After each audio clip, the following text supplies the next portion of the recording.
Greetings, members, one and all of the Salivation Nation. Well, the recession is over. It is now official. And employment is at almost a record high. Does that mean everything is okay and the economy is good? Should you just go ahead and give up and sell your gold and silver? We'll answer all those questions in this video. So let's explore.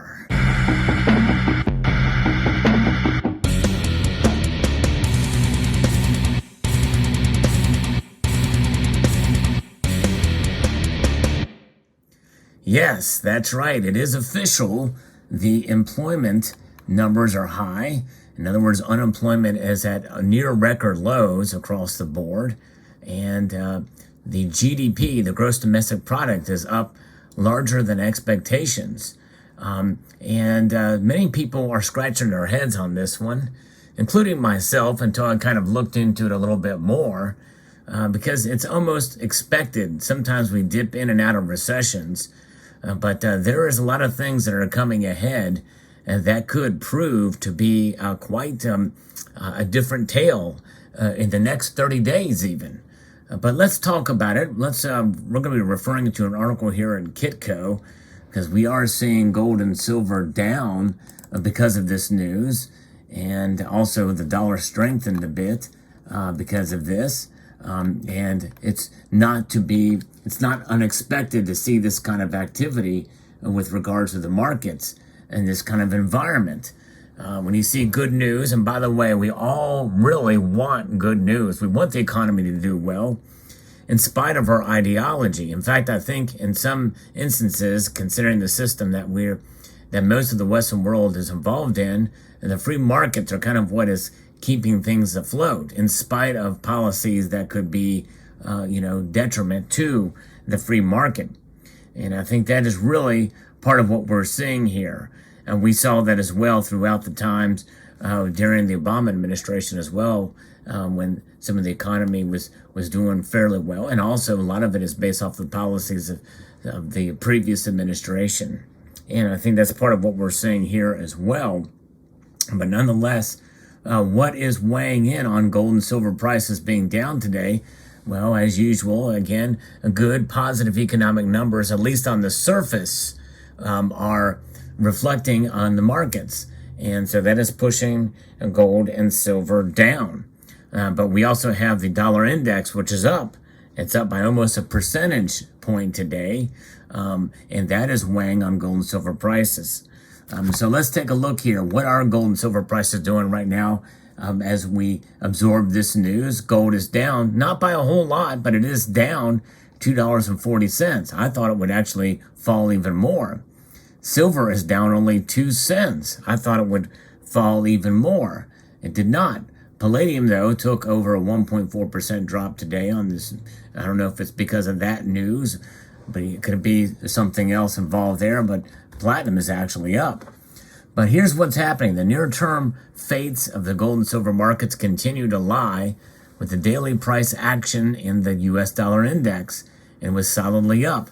And we know gold and silver are down. Some added price pressure came from a better-than-expected U.S. GDP report. And that is where we're at. The data points in the day saw the first estimate for the third quarter gross domestic product come in at up 2.6% year on year. GDP was forecast to come in at 2.3% year over year. Now, from what I understand from a report I heard earlier today, is that does not take into account transportation. And that was falling behind a bit. The personal consumption expenditures price index came in at up 4.2% and was lower than expected. So there's some caution with these numbers here. The PCE index is said to be closely watched by the Federal Reserve as a gauge of inflation. And by the way, that is something that is still raging here in the United States, and obviously in other countries around the world as well. The U.S. dollar index was further boosted on the GDP data after posting overnight gains. And so that is certainly something to take into account here. We are looking at still an inflationary environment, and that's going to really have an effect on fuel cost in the winter here in the United States and especially in Europe. And if things go bad in Europe with that, that could reflect all across the Eurozone and could have an effect here in the United States as well too, especially in the northeast of the United States. But anywhere where it's really, really cold and there's a population, an increased population, you are going to see people struggling to heat their homes, to be able to afford to do so. And that's going to weigh in and could cause a ripple effect across the economy then. And that could happen as soon as a month from now, as really the temperatures start to get cold. Global stock markets were mixed overnight. U.S. stock indexes are mixed. And then U.S. indexes have seen solid rebounds from their October lows. And they're watching corporate earnings.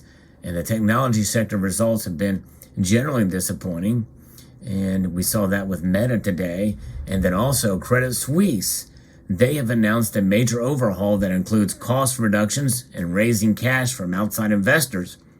And so that is something that I think is also weighing in on these markets, because some people felt if they fell, then that could cause a chain reaction, kind of like what we saw in 2007, 2008. But alas, that is not the case, at least not as of right now. But do not be fooled, just like fool's gold. This is fool's gold here as to what's going on. Not everything is okay, and the recession may technically be over for now. You know, there is something, revision of these numbers can occur at any point in time, and we are in a delicate balance right now, I believe. Even though those numbers came in better than expected, there are other things and other aspects that make it fragile and could turn the other way. And people are hurting out there, especially with inflation. But nonetheless, with the supply chain starting to come back together now, I think that is partially what is keeping things going. Again, people want to get back at it. They want things to return to normal. And they want things to operate smoothly. As smooth as this dark chocolate bar right now, which is one of my favorites here. But nonetheless, that is what people want. And they're willing to do it. They're willing to participate in the economy even as prices go up. But that can only last so long, especially when you hunker down for the winter.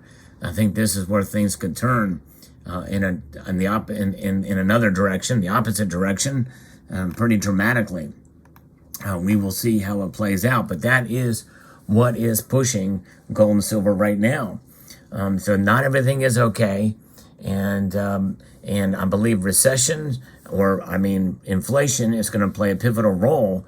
But until then, we are going to probably see, in spite of what the article said here about the Federal Reserve watching the PCE, the personal consumption expenditures, and being that was lower, as we head into Christmas, they may go ahead and make a dramatic move up, maybe 0.75% at the least, I think they're going to do, but they may go 1%, knowing that people are going to spend for Christmas.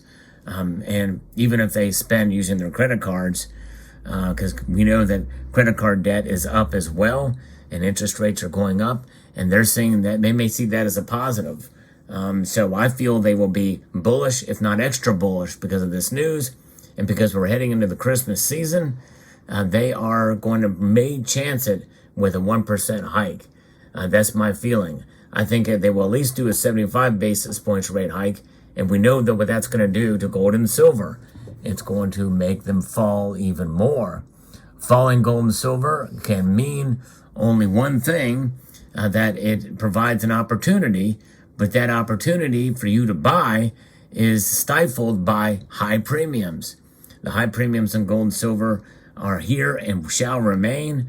And as I mentioned in another video, as the prices go up, the spot price for gold and silver goes up, so will premiums. And I think they will actually increase. I think either way you think about it, either way you look at it, more and more people are buying gold and silver, and it's encouraging. I've been seeing it on this very channel, new people joining in and stacking gold and silver. If you are new to stacking gold and silver, let me know in the comments section below, because I want to welcome you to the world of accumulation of real assets that preserve your wealth, that are many consider to be money, Many people consider them to be a hedge against economic instability.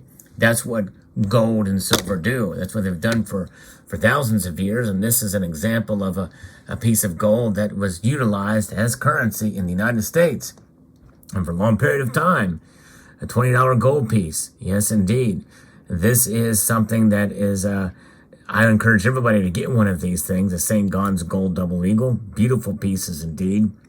And any kind of silver coin that you see out there today, whether modern or that had been utilized in transactions in a given certain point of time, it's a good idea to have some of that on hand to protect yourself against the mess that we are in and the point of no return that we are at with our debt, with deficit spending. They could control it, but they're not going to. We have an election coming up very, very soon, and who knows how the markets could react one way or the other. We have a party that we have really both parties like to spend, but one party likes to spend a little bit less than the other. And I'm hoping that whatever party wins, that they will actually work to cut spending in government, because that's really part of the problem, a big part of the problem, a huge part of the problem. That and continuing to print money on spending for these things and for others, that has been a huge issue, deflating the dollar time and time again. So the best thing to do is to, at the very least, hold on to your gold and silver. And if you are new to silver and gold stacking, find the best deals you can out there for gold and silver to stack. But let me know what your thoughts are in the comment section below. Hope you found this video insightful. And I'd like to extend a multitude of gratitude to each and every one of you for taking the time to watch, and encourage you to please rate, share, comment, and subscribe.